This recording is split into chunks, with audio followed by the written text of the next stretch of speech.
please. And I request Alpana to felicitate.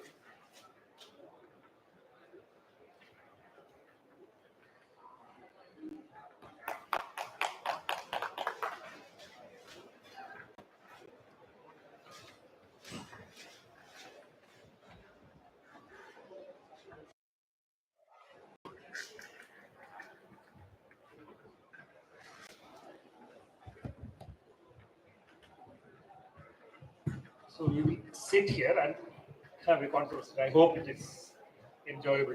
Let me introduce Joy a little more. Joy is founder and head of a company called Techgentia.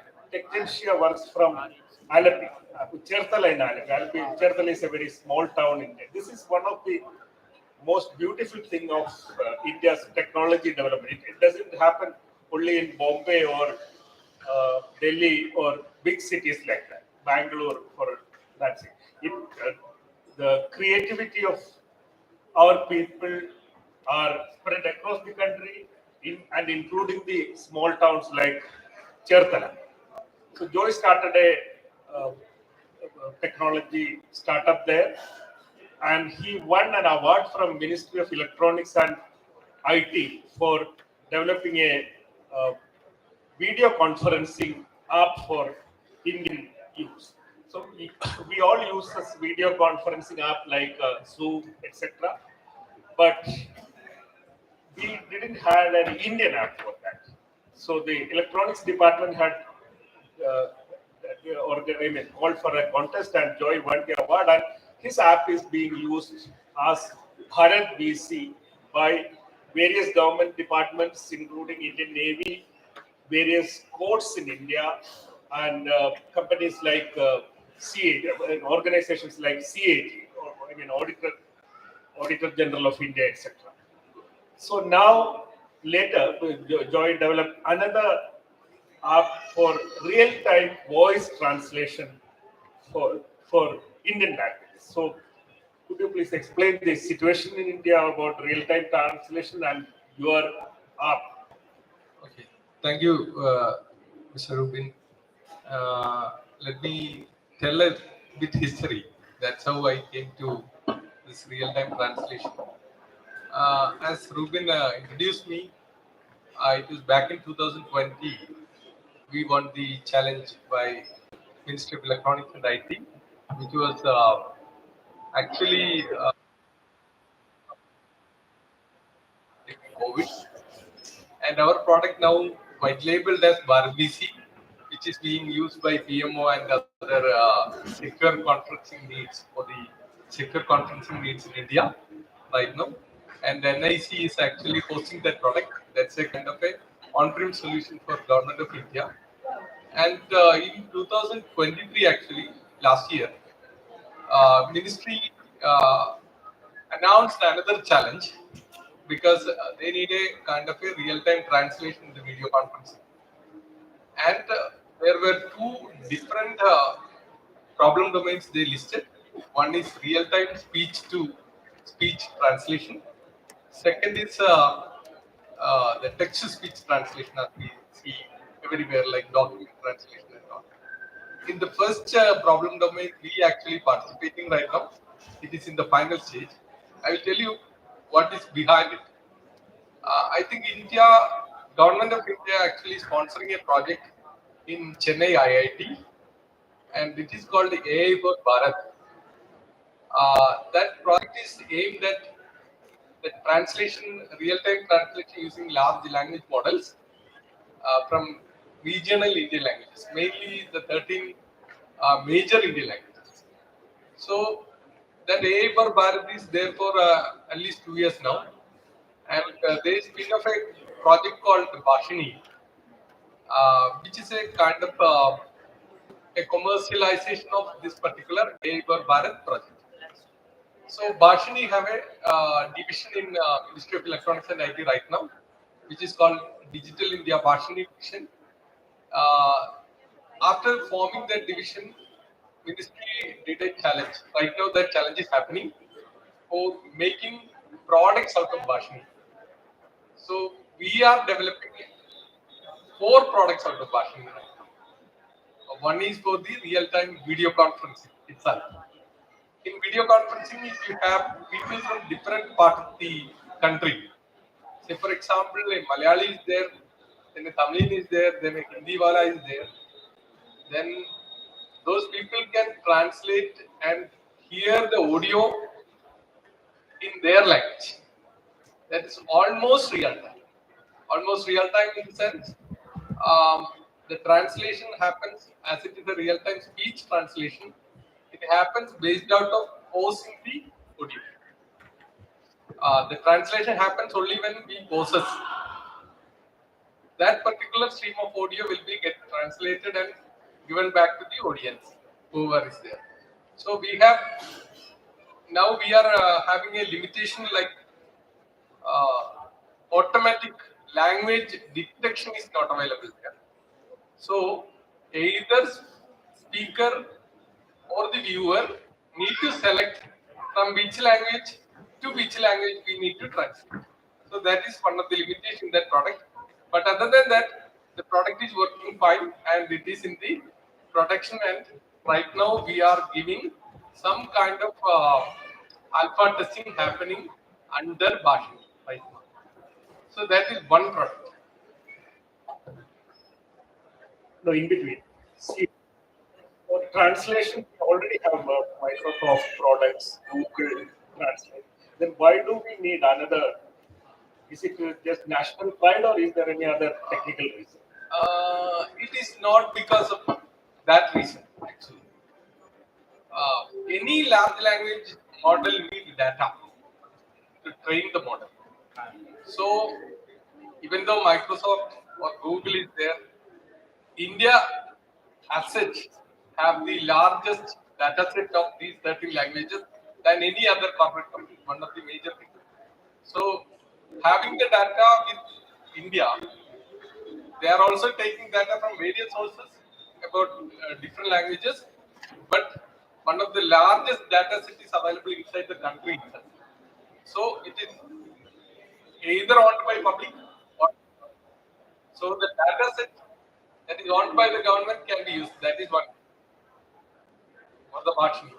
Second thing, even though they are claiming that for individual users it is free, corporates are claiming that for individual users it is free, absolutely free.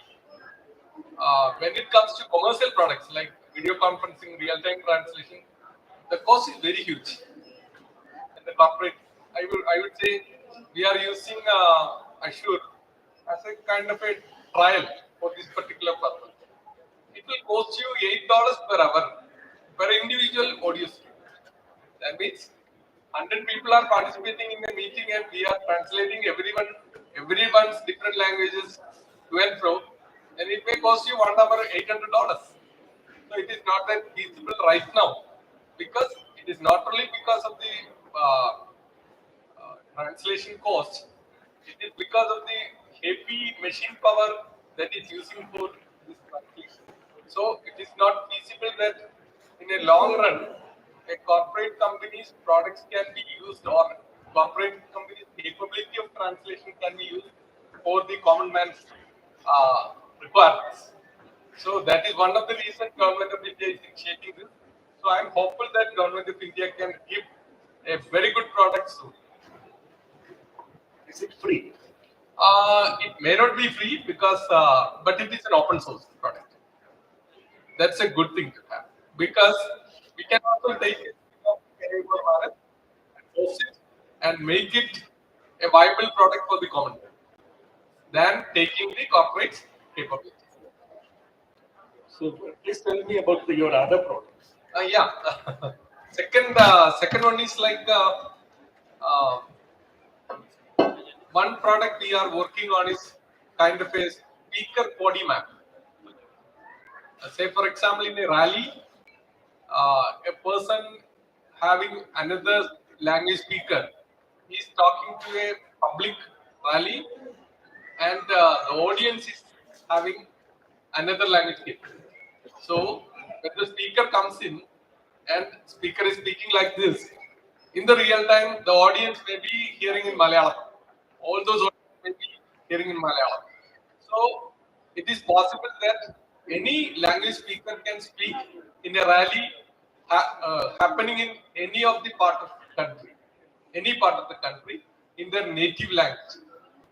That is one another product that is called the PA. We are calling public announcement or public addressing product in ML, multilingual Indic translation. That is also available with us right now, and we are already having the trial runs happening across the country in different events. Okay. Again, I will tell you in the Tamil Kashi Sangam last month, it was happened in Benares. PM was addressing in Hindi, and the Tamil guys in the audience were hearing it in Tamil. So that product actually developed by us using the Bhashni capability. How does it work? Does people listen to through mobile phone or how does it? Okay. It is working through a kind of a different channel. Say, for example, we do have a dual channel. One is the public announcement system. As you hear it, it is one channel. The public audience can hear from the speaker. Then second one is you can have another channel. It is going through another audio system, and you will be hearing it in headphone or like that. Directly. So dual channels, as it is any multilingual event happening, you may get a headphone to hear in another language. So that can be a possibility. Second possibility is this one, as Rubin said, is right. You can have a mobile app.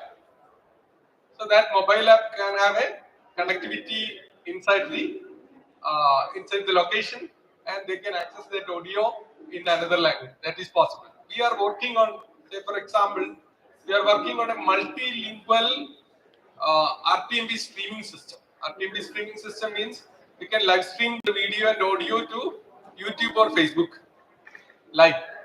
So we are working on some product called the RTMP live streamer, which can have 13 different channels, and we did the trial for that in the last Halo India inauguration done in Chennai. So that product actually translates the video from the source in real time in different 13 languages and live stream it to YouTube in different 13 streams. So any language enthusiast who can just scan that particular YouTube stream from the QR code. That is how we practically done it. We made QR codes for each individual languages on the venue. Then people can scan it. If it's, say for example, it is in Tamil, they can scan the Tamil QR code and they will get the YouTube stream from the Tamil language. So you can have 13 different languages in the real time. That is also another product we are working on. That is the RTMP live streamer for Bhashini. So this is another product. So do you work on voice to text and about to the extent of which can be used for printing? Yeah. Our voice to text actually is based on a real use case technology. It is because our product is now used in the code systems in India. The video conferencing product actually we customized the video conferencing which suits the virtual code system. Actually, virtual code system is now Supreme Court actually directed government of Indian code system to be hybrid. Any particular party can either come online or come offline in the code. So that is it. Now code system have actually a real use case saying that we need the transcript of the virtual code that is happened over a remote, on a virtual courtroom. So, in this particular scenario, actually, earlier the transcript was in English. Every court transcript was in English. Now, when it comes to India's multilingual diversity, the court system can be in any language. So, any language transcript is required. required right now. That's a real use case we do have in front of us, and we are working for it in Malayalam right now for High Court of Kerala. Because so this after this यदि किसी भी व्यक्ति को कल एक brown colour का purse कहीं भी मिला हो, पेंट पर्स ब्राउन कलर, सूरज जी के नाम के डॉक्यूमेंट्स हैं उसमें, तो वह हॉल नंबर 5 के रिसेप्शन काउंटर पर जमा करा दें। कृपया ध्यान दें। So what we were brown colour का pen wallet what we were यदि किसी भी व्यक्ति को मिला हुआ है, तो वह हॉल नंबर 5 के रिसेप्शन काउंटर पर जमा करा दें। धन्यवाद। So, as Ruben asked the right question, it is possible that any Indian language voice can be transcripted. It is easier than what we did right now, which is the most difficult thing. And what we felt is, if it is well written text in any language, it can be possible that it can be translated properly in any language. So voice to text is a possibility right now in any language. One issue raises about such AI products are accuracy. So how accurate is translation, whether it is voice to voice or voice to text? What I felt during my experience last 6 months is, if we can form a well-formed text, I mean, if it is a dialogue or if it is a speech, it is well written and you are looking at the written text and reading it over the speech, then it is properly translated. What I felt is it is better than the other corporate products right now, especially in Indic language. So that is one thing. Second, what I felt, there are improvements required. Anyway, it is a emerging technology right now, and especially the Indic language models are very good right now. But all other languages in the across the globe having trouble because corporates are well oriented towards and the other languages are only getting more focus right now, and that focus is coming in, especially in India. The focus India government is also giving right now. So I think in recent time itself, the coming future, the quality of the translation will improve, and of course AI have taken, but AI is also emerging. 2022, we were not thinking about ChatGPT will come and give a good defined product like that. That is coming. I think a lot of improvements happening, a lot of research is going on in that. So I hope that it will emerge in the next couple of years time. I hope this will be a good product to be used by any industry. What is the future where it's real-time voice translation and text-to-text or voice-to-text translation in a global situation and Indian situation? What is the futuristic? Where are our societies going? Okay. Anyway, every technology is coming in like we need to reduce the manual labor, because if you look at the code, a lot of written text is happening by the clerk. So after this particular product is getting introduced, that writing may reduce definitely, because code we need a kind of a written minutes of what is happening inside the code. So that is going to eliminate. Any AI technology is going to take away the manual labor anyway. So and I would like to have. I am definitely I want people to be used more productive than just writing this kind of stuff.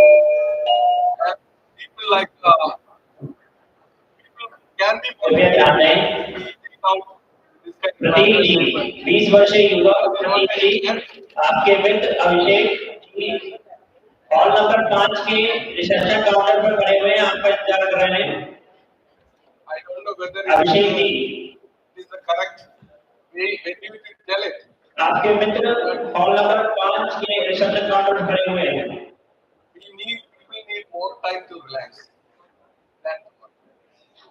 Prateek Reddy ji Because आपके दोस्त Abhishek ji hall number 5 के reception counter पर खड़े हुए हैं आपका wait कर रहे हैं so I am a huge supporter of AI that is coming in, and I think 150 years ago, I don't know right it is the correct is there historical make or not, but we decided or people demanded and strived towards 8 hours work, 8 hours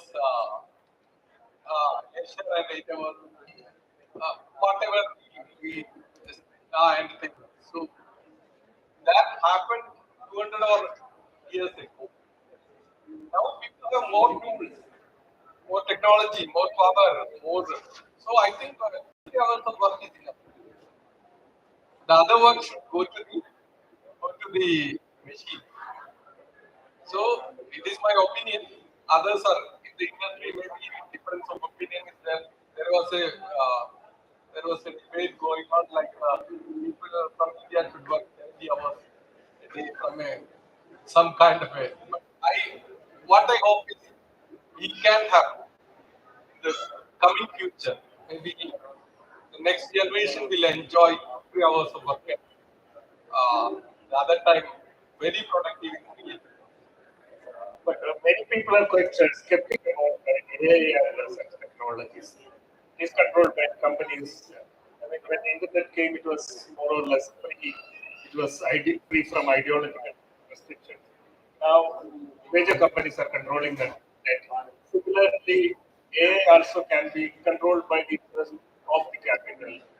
So then, will it end up making more people poorer and I don't think so.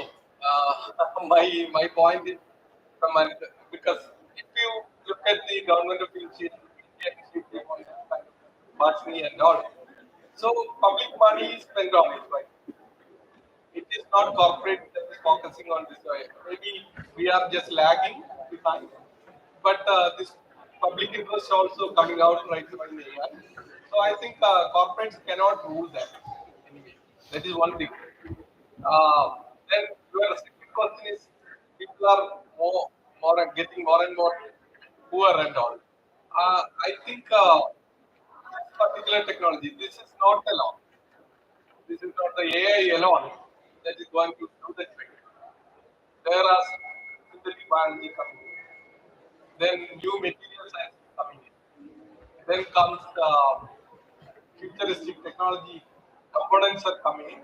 Everything together will work towards. I'm hoping that the poverty will be eradicated by the technology and science within 5 to 10 years from the world. And the future generation will enjoy a good, one of the best world that ever happened. Yes, could be with little Maybe money. so, but is there any question? Yeah. Questions from the audience. Yeah.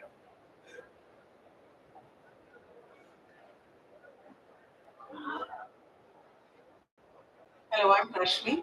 I have a question. I come from, I'm not from a technical background, but I do understand a little bit of what AI and what RPA and language and learning language NLP have around us. My question to you, I think for all of us, would be, are we, as the young Indian, actually future ready to really, for example, I know that there are zillions of engineers coming out of the colleges every year. Trust me, not a single one do I find when I recruit who is actually futuristic, ready to come and work in the office. And then you're speaking about, AI transforming. Yes, AI will transform definitely. But my question to I think everybody, and we should ask ourselves, am I future ready for that kind of information? So what is your take on that one? Now, if you check the reality, I would say it is not right. Okay, that I agree. But what this technology and all other stuff that is coming together is molding us towards we don't need that kind of skill anymore to survive. That is what is going to happen. Because what we are looking at, if I'm actually basically a programmer. I started my company in 2009. When I start my company, I need highly skilled C++ programming people to be entered into my company and do what I was hoping to. If you look at the technology advancement like Copilot, uh, if we go back to Microsoft's one product is called Copilot, and it came out of a AI engine, and we acquired a company called GitHub before that when they come with Copilot. That GitHub is a kind of a code repository that is an open source code repository. Millions of developers put their code into GitHub before Microsoft acquired it. Microsoft actually developed a product called Copilot to automate coding using that hundreds of billions of code that is inside the GitHub. So what happened is now I don't need that kind of skilled programmers to develop what I was thinking in 2009 right now. So I hope this kind of very skilled jobs that will be supported by a lot of good AI tools and technology. And we don't now a thing is changing. If you are a good prompter, you can do whatever you want.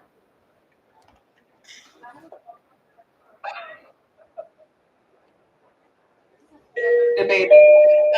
I have a follow-up question on that one. So if you're saying that I need Jyoti Sharma all right. Jyoti Sharma volunteer आपसे एक लंबे समय से contact नहीं हो पा रहा है आप जहां भी हैं हॉल नंबर 3 के I9 स्टॉल पर पहुंच जाएं ज्योति शर्मा आप जल्द से जल्द हॉल नंबर 3 के I9 स्टॉल पर पहुंच जाएं Right. So the follow-up question to yours will be, again, I'm going back again to the same question, right? So you're saying that we don't need people who are that skilled, say at C++ or a Python level, etc. Agreed.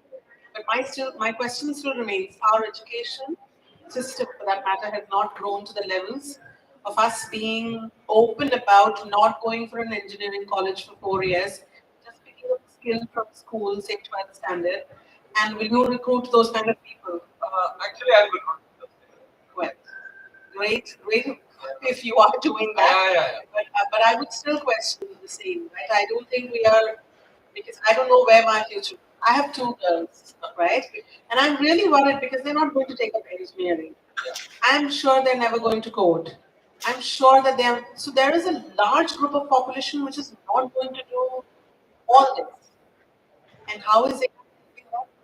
How is NLP helping them? What kind of jobs are available for them? You should be very then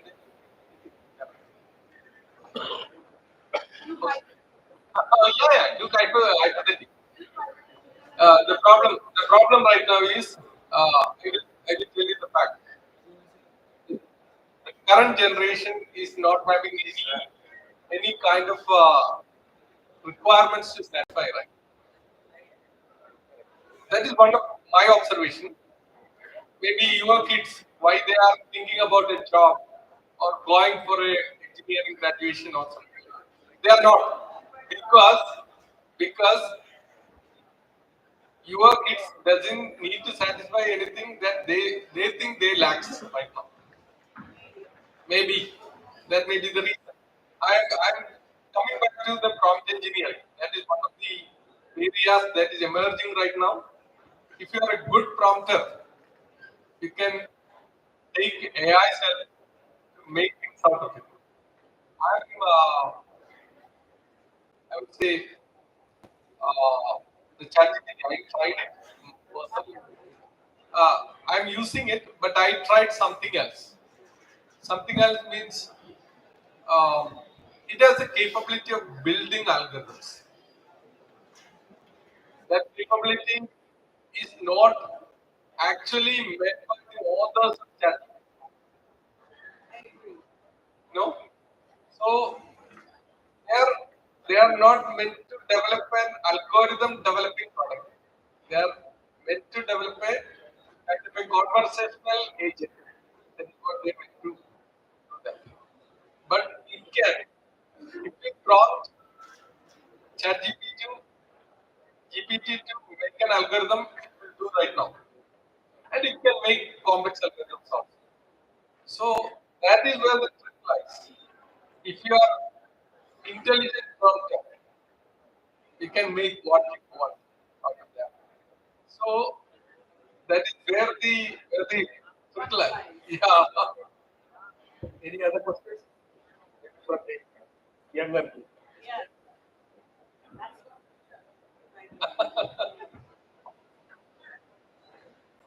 Sir, as you say about upcoming technology, so what can I expect after 2 or 3 years? There will be no need of reporters and this type of content, like your voices, your text will convert into your voices and what you speak will convert into text, and text will convert into context. That content will print on Bela Varta and there will so there will be no need of any reporter, no need of any content writer. Okay. What do you think? Hey, now itself, what is happening right now is I am actually, I have a, I am preparing a lot of proposals here because it will take at least 3 weeks time to make a new proposal out of a kind of a new requirement. Now what I do is I can do it in a training, 2 hours, because I need to prompt my ChatGPT engine to develop that. And as you said, is right. I am losing jobs, definitely. Human beings are going to lose the jobs. It is like the old stuff itself. When we invented, a lot of jobs lost, but a lot of new jobs came in. It cannot be predicted right now what kind of jobs that are going to come in between, and what are the people are going to do. We are not able to predict it right now because it is evolving and it is going to happen. AI will do AI and other, because it is not only AI, a lot of things. Biotechnology, synthetic biology, everything is making new things. Yesterday I was listening to one of the presentation about synthetic biology, and it talks about food is being prepared inside the lab. I mean, beef or mutton can be prepared inside the lab and can be eaten, and it is now available in the market. So things are changing very fast. We are not going to grow hectares of land for agriculture anymore. So things are changing very fast. So every technology, most of the people are right now thinking about it is the fourth wave that is happening right now. Fourth wave after fire, wheel, electricity. This is the fourth wave. And one of the components is AI, another component is biology and all. I hope the world will be a far better place, and poverty will be eradicated. Many people will enjoy more leisure time, and that is my hope. You said that you see a future where people only work for 2 to 3 hours Yeah. and they relax most of the time. But then how does society grow as a whole if everybody is relaxing 80% of the time? AI cannot do everything. If this happens, then human growth as a whole will plateau. So do you think AI can think for itself? It cannot. In any society, many people will not be relaxed. because even though 8 hours work is there, a lot of people are working 20 hours and they are trying the block. That people will be, that intelligentsia will be always there, and they will try the block. But then what does AI do for them? Uh, they will use more because they will use more constructive time than to do this manual possible things. And they will get books read by AI and get the concept taken. That is going to happen because AI can do a 1 minute read and give you the kind of a concept what that book is all about and what you can take it. And your personal assistants are going to come in AI that is going to do that for you because you were reading a lot. That personal assistant knew what all you already read and everything. And once a book is shown to it, it will capture everything from it and get what you lack, what this particular book adds a value to your reading or not, and it will take it. So things will change. People will get more time, more knowledge, and more value addition in their life. Thank you, Joy, for coming from Malapi to speak to our friends in the World Book Fair, and all the best for your efforts in developing the country into a more, our multilingual system into a more beautiful one. Thank you very much. Thank you, everyone. Thank you.